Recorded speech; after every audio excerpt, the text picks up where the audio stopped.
둘 중 어느 하나를 선택했기 때문에 벌을 받아야 한다면 그게 무슨 자유로운 선택인가? 자신의 의지가 아니라 다른 누군가의 의지에 따라 행동해야 한다면 그게 어떻게 자유의지인가? 그러니 너희에게 이런 가르침을 주는 사람들은 신을 위선자로 만들고 있다.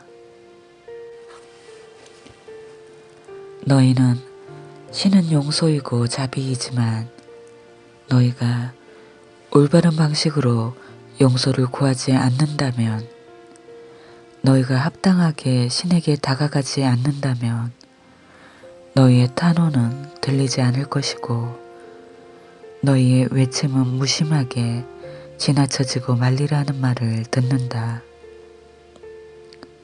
그러나 합당한 방법이 딱 한 가지만 있다면 이것도 그리 나쁘진 않을 것이다. 하지만 이 세상에는 그것들을 가르치는 선생들의 수만큼이나 많은 합당한 방법들이 존재한다. 그리하여 너희 대다수는 신을 예배하고 복종하고 섬기는 올바른 방법을 찾는 일에 어른이 된 이후 삶의 상당 부분을 허비한다.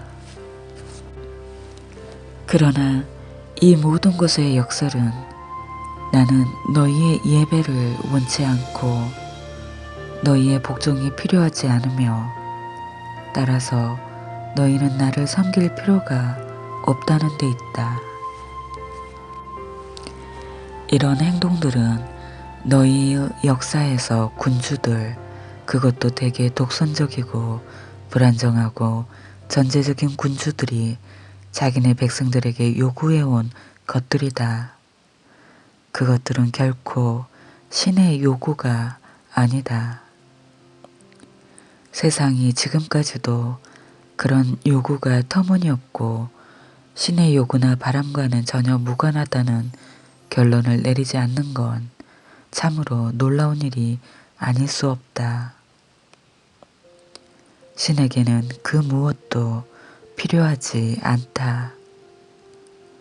존재 전체인 신은 말 그대로 존재하는 모든 것이다. 그러므로 규정 자체에서 이미 신은 아무것도 원하지 않거나 아무것도 부족하지 않다. 만일 너희가 뭔가 어느 정도 필요한 신, 그리고 그것을 얻지 못하면 마음이 몹시 상해 그것을 주기로 했던 사람들을 벌하는 신을 믿는다면 너희는 나보다 훨씬 더 왜소한 신을 믿는 것이다. 진실로 너희는 훨씬 더 못한 신의 자식들이 되는 것이다. 내 자식들아, 그렇지 않다. 내 다시 이 글을 통해 너희에게 다짐하노니 나는 필요한 게 없다. 나는 그 무엇도 요구하지 않는다. 그렇다고 해서 내가 아무 바람도 없다는 뜻은 아니다. 바람과 요구는 같은 게 아니다. 너희 현생에서 너희 중 다수가 그 둘을 같은 것으로 만들긴 했지만 바람은 모든 창조의 시작이다. 그것은 맨 처음 생각이다. 그것은 영혼의 내면에서 일어나는 숭고한 느낌이다. 그것은 다음번에 창조할 것을 택하는 신이다. 그러면 신의 바람은 무엇이겠는가? 우선 나는 내 모든 영광 속에서 나 자신을 알고 체험하기를, 다시 말해 내가 누구인지 알기를 바란다. 내가 너희와 우주의 온갖 세계들을 발명하기 전에는 그렇게 하는 것이 불가능했다. 두 번째로 나는 그것이 어떤 방식이 되든 너희가 선택하는 방식으로 너희 자신을 창조하고 체험할 수 있도록 내가 너희에게 준 힘을 가지고 너희가 자신이 참으로 누구인지 알고 체험하기를 바란다. 나는 이런 바람들이 실현될 수 있는 완벽한 체계를 세워놓았다. 그 바람들은 지금 바로 이 순간에 실현되고 있는 중이다. 너희와 나의 유일한 차이는 나는 이 사실을 안다는 데 있다. 너희가 완전한 삶에 이르는 순간, 이런 순간은 언제라도 올 수 있다. 그 완전한 삶에 이르는 순간에는 너희 역시 내가 항상 느끼는 대로 느낄 것이다. 즉, 너희 역시 오로지 기뻐하고 사랑하고 수용하고 축복하고 감사하게 느낄 것이다. 이것들이 바로 신의 5가지 마음 자세다. 우리가 이 대화를 다 끝내기 전에 나는 이런 마음 자세들이 너의 지금 삶에서 어떻게 적용될 수 있는지 보여주겠노라. 그리하여 너에게 신성을 느끼게 해주겠노라. 너의 가치들을 고수하라. 그것들이 너에게 도움이 되는 걸 체험하는 한, 그러나 네가 소중히 여기는 가치들이 너의 생각과 말과 행동과 더불어 너의 체험 공간에 지금까지의 너 자신에 대한 관념들 중 가장 고귀하고 가장 좋은 관념을 가져오는지 주의해서 살펴보라. 내 가치들을 하나하나 검토하라. 그것들을 높이 들어 공공의 검증이라는 빛에 비춰보라. 만일 네가 주저하거나 머뭇거리지 않고 있는 그대로의 자신과 네가 믿는 바를 세상에 말할 수 있다면 너는 자신에게 만족하고 있는 것이다. 너는 전혀 개선할 필요가 없는 자아와 그 자아를 위한 삶을 창조했기에 나와 이런 대화를 더 이상 계속할 이유가 없다. 너는 완벽한 상태에 도달했다. 이 책을 내려놓아라. 제 삶은 완벽하지도 않고 완벽에 가까이 다가가지도 못했습니다. 저는 완전하지 않습니다. 사실 저는 온갖 불완전 덩어리입니다. 저는 이 불완전함들을 바로잡고 싶습니다. 때로는 온 마음으로 간구합니다. 그리고 어떤 것이 저의 행동의 원인이 되고 실패를 불러일으키고 저의 앞길을 가로막는지 알고 싶습니다. 제가 당신께 온 이유도 이 때문일 것입니다. 제 힘으로는 그 해답을 찾을 수가 없었습니다. 네가 와서 기쁘다. 나는 너를 돕기 위해 늘 여기 있었다. 지금도 나는 여기에 있다. 네가 굳이 혼자 힘으로 해답을 찾아야 하는 건 아니다. 예전에도 꼭 그래야 했던 건 아니다. 그러나 책상 앞에 앉아 이런 식으로 당신과 대화한다는 건 너무 주제넘은 짓인 것 같습니다. 당신 곧 신이 응답해준다고 상상하는 건 더 말할 나위도 없고요. 제 말은 이건 미친 짓 같다는 겁니다. 나도 안다. 성서의 저자들은 하나같이 제정신이었는데 너는 미쳤구나. 성서 저자들은 예수의 생애를 목격했고 자기네가 보고 들은 걸 충실히 기록한 사람들이었습니다. 정정할 것, 신약 성서의 저자들 대부분은 자기 생애에 예수를 만난 적도 본 적도 없는 사람들이었다. 그들은 예수가 지상을 떠나고 나서 한참 세월이 흐른 뒤에 태어났다. 그들이 길에서 나사렛 예수를 만났더라도 그를 알아보지 못했으리라. 성서 저자들은 위대한 신자들이었고 위대한 역사가들이었다. 그들은 다른 사람들, 즉 나이 든 사람들이 나이 든 사람들에게서 듣고 자기네와 자기네 친구들한테 전해준 이야기들을 모았다.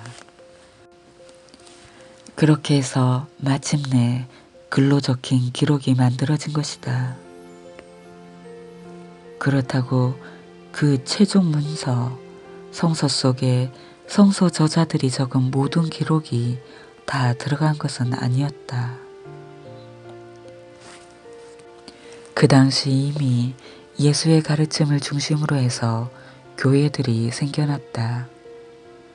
그래서 강력한 이념을 중심으로 사람들이 집단을 이루며 모일 때와 모이는 곳이면 의례 그렇듯이 이런 교회 혹은 집단 속에서도 특정한 몇몇 사람들이 있어 예수의 이야기 중 어떤 부분을 어떻게 들려줄지 결정했다. 고르고 편집하는 이 과정은 복음서들과 성서의 내용을 모으고 기록하고 발간하는 전 시기에 걸쳐 계속되었다. 성경 전체의 경우에도 마찬가지고 올해의 경전들이 글로 옮겨지고 나서 몇 세기가 흐른 뒤에도 교회의 최고 회의는 당시의 공식 성경 속에 어떤 교리와 진리들을 포함시킬지 그리고 어떤 것들이 대중에게 드러내 보이기에 건전하지 않거나 설익은 교리와 진리들인지 다시 한번 판단했다. 그리고 다른 성스러운 경전들 역시 존재해왔다. 그것들 하나하나도 그렇지 않았더라면 지극히 평범했을 사람들이 영감을 느낀 순간에 문자로 기록해 놓은 것들이다. 하지만 그들 중 어느 누구도 너만큼 미치지는 않았다. 이 글이 언젠가는 성스러운 경전이 될 수도 있다는 말씀을 하시는 건가요? 설마 그런 말씀은 아니겠지요? 내 아들아, 삶의 모든 것이 다 성스럽다. 그런 의미에서는 그렇다. 이것도 성스러운 글이다. 하지만 나는 너의 말뜻을 잘 알고 있기에 말꼬리를 잡지는 않겠다. 아니다. 나는 이 글이 언젠가는 성스러운 경전이 될 거라고 이야기하는 게 아니다. 적어도 몇백 년 동안은 그리고 이 글에 쓰인 언어가 시대에 뒤떨어진 골동품이 될 때까지는 너도 보다시피 여기서 쓰고 있는 언어는 너무 일사모토이고 너무 대화체이며 또 너무 현대적이다. 그게 문제다. 사람들은 만일 신이 직접 너와 이야기하고자 했다면 이웃집 남자처럼 말하진 않았을 거라고 가정한다. 언어에 뭔가 통일된 구조가 깃들어 있어야 한다. 신성한 구조는 둘째 치고라도 뭔가 권위가 있어야 하고 뭔가 신성한 느낌이 있어야 한다고 생각한다. 내가 전에 말했다시피 이런 사고방식 역시 문제의 일부다. 사람들은 오로지 한 가지 형식으로 드러나는 신만을 느낄 수 있다. 그런 형식에 어긋나는 것은 뭐든지 불경으로 비치는 것이다. 너의 질문의 핵심으로 들어가 보자. 너는 왜 자신이 신과 대화할 수 있는 게 미친 짓이라고 생각하느냐? 너는 기도를 믿지 않느냐? 믿습니다. 하지만 그건 다릅니다.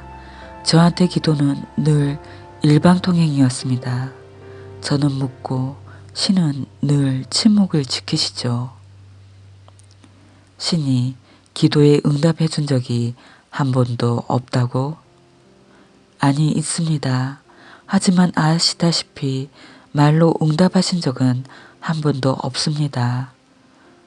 물론 이제까지 살아오는 동안 기도에 대한 응답, 그것도 아주 직접적인 응답이라는 확신이 드는 온갖 종류의 일들이 일어나긴 했죠. 하지만 신이 말을 건 적은 한 번도 없었지요. 알겠다. 네가 믿는 이 신은, 뭐든지 다 할 수 있는 이 신은 단지 말하는 것만은 못하는 거로군. 물론 신은 말씀하실 수 있겠죠. 원하시기만 한다면요. 다만 신이 제게 말씀하고 싶어 하신다는 게 가당치 않은 일인 것 같다는 겁니다. 그것이 바로 네가 살아오면서 체험한 모든 문제의 뿌리다. 왜냐면 너는 자신을 신이 말을 걸 만큼 가치 있는 존재로 여기지 않으니까. 그런데 굉장하군. 자신을 신이 말을 걸 만큼 가치 있는 존재로 생각하지도 않으면서 내 목소리를 듣길 기대하다니. 이런 식으로 말해주마. 나는 지금 이 순간 기적을 행하고 있다. 나는 너에게만이 아니라 이 책을 집어들고 이 글을 읽는 모든 이에게 이야기하고 있으니까. 나는 지금 그들 한 사람 한 사람에게 이야기하는 중이다. 나는 그 사람들 하나하나를 다 알고 있다. 나는 지금 누가 이 말들에서 나름의 길을 찾아낼지도 알고 있다. 그리고 나는 내 다른 모든 교류에서 그러하듯이 어떤 이들은 마음으로 들을 것이고 또 어떤 이들은 그저 듣기만 할 뿐 무엇 하나 귀담아 듣지 않으리란 것도 알고 있다. 그렇다면 그건 또 다른 문제를 제기하는군요. 저는 이미 이 자료를 책으로 출판할 생각을 품고 있습니다. 이 글을 쓰고 있는 지금 이 순간에도요. 그렇지. 그게 뭐 잘못됐는가? 제가 돈을 벌려고 이 모든 걸 지어냈다고 주장할 수도 있지 않겠습니까? 그렇게 하면 이 대화 전체를 의심받게 만들지 않을까요? 뭔가를 써서 돈을 벌겠다는 것이 너의 동기인가? 아니요. 제가 이 일을 시작한 이유는 그게 아닙니다. 제가 이 대화를 종이에 적기 시작한 건 제 마음이 지난 30년간 수많은 의문들에 시달려왔고 제가 굶주려왔던 그 의문들의 해답을 얻으려 몸부림쳐 왔기 때문입니다. 이 모든 것을 책으로 만들려는 발상은 나중에 나왔습니다. 나한테서 나왔지. 당신한테서요? 그렇다. 너도 내가 이 경이로운 질문들과 답변들이 몽땅 이대로 버려지게 놔둘 거라곤 생각하지 않을 것이다. 그렇지 않은가? 그 점에 대해서는 생각해보지 않았습니다. 처음엔 그저 질문에 대한 답변을 얻고 싶었을 뿐이죠. 제 좌절을 끝내고 탐구를 마치고 싶었을 뿐입니다. 나는 이 우주에 너희가 선택한 꼭 그대로 가질 수 있게 해주는 법칙들, 즉 창조할 수 있게 해주는 법칙들을 설정해 놓았다. 너희는 이 법칙들을 위반할 수도 무시할 수도 없다. 이 책을 읽는 지금 이 순간에도 너희는 이 법칙들을 따르고 있다. 이 법칙들은 만물이 작용하는 방식이기에 너희가 이것들을 따르지 않을 도리는 없다. 너희는 이 법칙에서 물러설 수도 없고 이 법칙 밖에서 움직일 수도 없다. 너희는 삶의 모든 순간마다 이 법칙 안에서 움직여왔다. 그러므로 너희가 지금껏 체험한 것들은 모두 너희가 창조해온 것이다. 너희는 신과 동업하고 있다. 우리는 영원한 계약을 맺은 사이다. 너희에게 주는 내 약속은 너희가 요구하는 건 언제나 주겠다는 것이다. 너희의 약속은 구하는 것, 구함과 응답의 과정을 이해하는 것이다. 나는 이 과정을 이미 한번 너에게 설명한 바 있지만 여기서 다시 한번 설명하겠다. 너희는 삼중의 존재다. 너희는 몸과 마음과 영혼으로 이루어져 있다. 너희는 이것들을 육체, 비육체, 초육체라 부를 수도 있을 것이다. 성삼위일체라는 게 바로 이것이며 너희는 이것을 온갖 이름으로 불러왔다. 이것이 바로 너희이고 나다. 나는 삼위일체로서 나타난다. 너희 신학자들 중 일부는 이것을 성부, 성자, 성신으로 불러왔다. 너희 정신과 의사들 역시 이 삼계조를 인정하고 그것을 의식, 잠재의식, 초의식이라 불러왔다. 너희 철학자들은 그것을 이드와 에고와 슈퍼에고로 불러왔다. 과학자들은 그것을 에너지, 물질, 반물질이라 부른다. 시인들은 생각, 감정, 영혼에 대해 이야기하고 뉴에이지 사상가들은 몸, 마음, 영혼에 대해 이야기한다. 너희의 시간은 과거, 현재, 미래로 나눈다. 이것이 잠재의식, 의식, 초의식과 같은 것일 수는 없을까? 공간 역시 비슷하게 여기와 저기와 사이 공간, 셋으로 나누어진다. 어렵고 잘 잡히지 않는 게 이 사이 공간을 규정하고 설명하는 일이다. 너희가 규정하거나 설명하기 시작하는 순간 너희가 가리키는 공간은 여기 아니면 저기가 되어버린다. 그럼에도 우리는 이 사이 공간이 존재한다는 걸 안다. 영원한 지금이 전과 후를 제대로 받쳐주듯이 그것은 여기와 저기를 제대로 받쳐주는 구실을 한다. 너희의 이 세 측면들은 사실은 세 가지 에너지다. 그것들을 생각, 말, 행동이라 부를 수도 있을 것이다. 그 세 가지가 함께 합쳐져서 하나의 결과를 낳는다. 그것을 너희의 언어 혹은 이해 방식으로는 느낌 혹은 체험이라고 한다. 너희 영혼, 잠재의식, 이드, 혼, 과거 등등은 너희가 일찍이 가졌던 혹은 창조했던 모든 느낌의 총합이다. 그 느낌들 중 자각하는 일부를 너희는 기억이라 한다.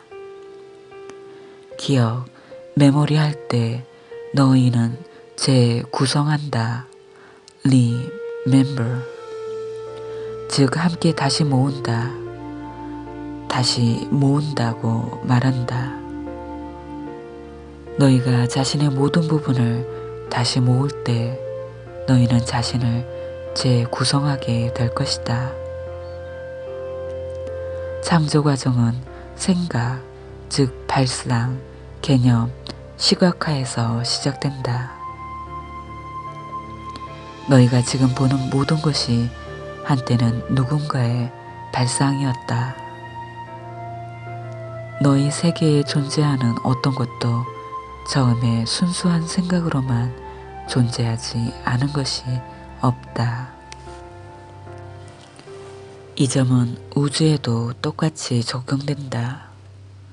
생각은 창조의 첫 단계다. 그 다음에 말이 온다. 너희의 모든 말은 밖으로 표현된 생각이다. 말에는 창조력이 있고 말은 창조 에너지를 우주 속으로 내보낸다. 말은 생각보다 더 역동적이다. 따라서 좀 더 창조적이라고 말할 수도 있다. 말은 생각과 진동 수준이 다르다.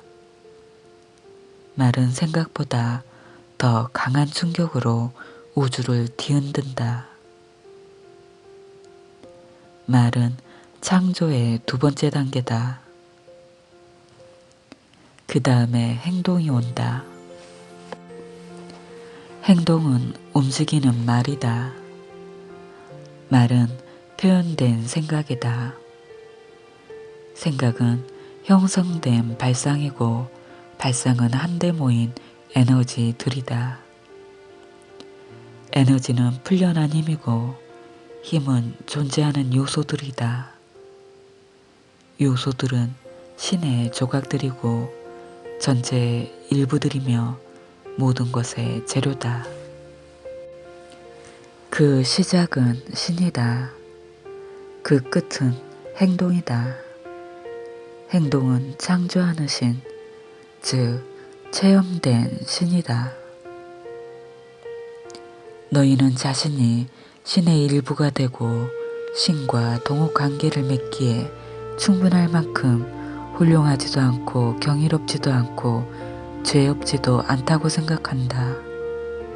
너희는 너무 오랫동안 자신을 부정해온 탓에 자신이 누구인지 잊고 말았다. 이것은 우연의 일치로 일어난 일이 아니며 어쩌다 그렇게 된 것도 아니다. 그 모두가 신성한 계획의 일환이다. 너희가 이미 너희 자신이라면 너희는 자신을 불러낼 수도 창조할 수도 체험할 수도 없기 때문이다. 너희가 자신을 충분히 창조함으로써, 즉 불러냄으로써 자신을 충분히 체험하자면 우선 나와의 연결을 끊는 부정하거나 잊는 게 필요했다. 너희의 가장 온대한 소망이자 내 가장 위대한 바람은 너희 자신을 너희이기도 한 나, 미유아의 일부로 체험하는 것이기 때문이다. 그러므로 너희는 모든 단일한 순간마다 자신을 새롭게 창조하면서 자신을 체험하는 과정 속에 있다. 내가 너희를 통해 그러하듯이. 이 동업관계를 이해하겠는가? 그 의미를 파악하겠는가? 그것은 신성한 협력, 참으로 성스러운 교섭이다. 네가 인생이 도약하는 걸 선택할 때 너의 인생은 너를 위해 그렇게 할 것이다. 너는 지금까지 그렇게 하길 선택하지 않았다. 너는 꿈을 거리고 미루고 연기하고 항의해왔다. 이제 내가 너에게 약속한 걸 공표하고 만들어낼 때가 왔다. 이렇게 하려면 너는 약속을 믿어야 하고 또 그것에 따라 살아야 한다. 너는 신의 약속을 실천해야 한다. 신의 약속은 네가 그의 아들이요 그녀의 자식이며 신과 닮은 꼴이고 신과 동등한 존재라는 것이다. 신의 약속은 네가 그의 아들이요 그녀의 자식이며 신과 닮은 꼴이고 신과 동등한 존재라는 것이다. 아, 네가 걸려있는 지점이 바로 여기군. 너는 그의 아들이니 자식이니 닮은 꼴까지는 받아들이지만 신과 동등한 존재에서는 움츠러드는구나.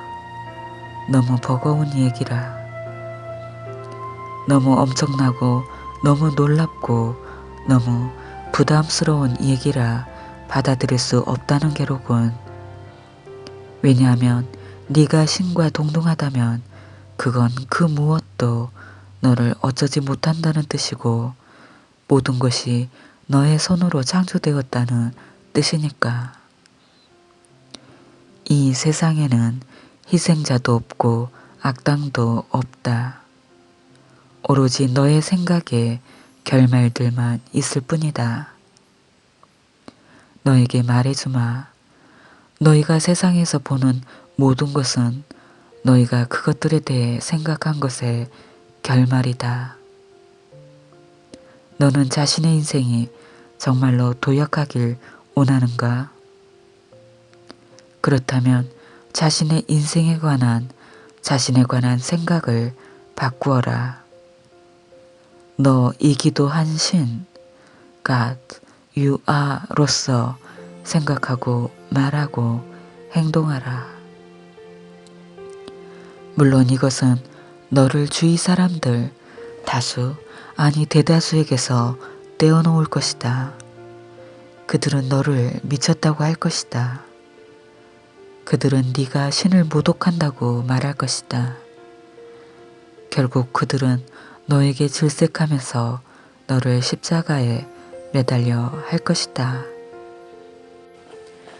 그들이 이렇게 하는 것은 네가 너 자신의 환상세계 속에 살고 있다고 생각해서가 아니라 조만간 다른 사람들이 너의 진리에 끌릴 것이기 때문이다. 왜냐하면 그 약속들은 그들에게도 유효한 것이기에. 네가 주위 사람들을 위협하는 지점이 바로 여기이기에 그들은 이 지점에서 너에게 간섭하려 들 것이다. 너의 단순한 진리, 단순한 삶은 이 지상의 너의 동료들이 만들어낼 수 있는 그 어떤 것보다도 더 많은 아름다움과 더 많은 안락과 평온과 기쁨을 주고 자신과 타인들에 대한 더 많은 사랑을 주는 것이기에. 그리고 너의 진리가 받아들여지는 건 그 사람들 방식의 종말을 뜻하는 것이기에. 그것은 미움과 두려움과 완고함, 전쟁의 종말을 뜻하고 내 이름으로 행해져온 비난과 살인의 종말을 뜻하며 힘이 정의가 되는 현실의 종말을 뜻할 것이다. 그리고 그것은 힘으로 손에 넣은 행동의 종말을 뜻하고 두려움에서 비롯된 충성과 경배의 종말을 뜻하며 너희가 알고 있는 대로의 세상, 한참 멀리까지 창조해낸 대로의 세상의 종말을 뜻할 것이다. 그러니 어진 영혼이여 마음의 준비를 하라. 네가 자기 실현이라는 성스러운 대의를 인정하고 받아들이는 그 순간부터 그들은 너를 비방하고 경멸하고 야유하고 버릴 것이며 마침내는 자기네가 아는 온갖 방법을 다 동원하여 너를 고발하고 신문하고 재판할 것이다. 그렇다면 왜 그렇게 하겠는가? 네가 이 세상을 받아들이고 인정하는데 더 이상 관심이 없기 때문이다. 너는 세상이 너에게 가져다 준 것들에 더 이상 만족하지 않는다. 너는 세상이 다른 사람들에게 제공해준 것들을 놓고 기뻐하지 않는다. 너는 고통과 괴로움을 먹게 하고 환상을 끝장내고자 한다. 너는 지금대로의 세상에 질려있다. 너는 더 새로운 세상을 추구한다.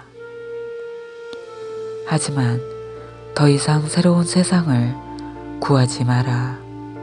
이제 그것을 불러내도록 하라. 그렇게 하려면 어떻게 해야 하는지 좀 더 알기 쉽게 말씀해 주십시오. 그러지 우선 자신에 관한 너의 가장 고귀한 생각, 자신이 신과 동등한 존재라는 그 고귀한 생각을 갖도록 하라. 네가 날마다 그런 생각을 갖고 산다면 되리라고 생각되는 너의 모습을 상상해 보라. 네가 무엇을 생각하고 행동하고 말할지, 그리고 다른 사람들이 행동하고 말하는 것에 네가 어떻게 반응할지 상상해 보라.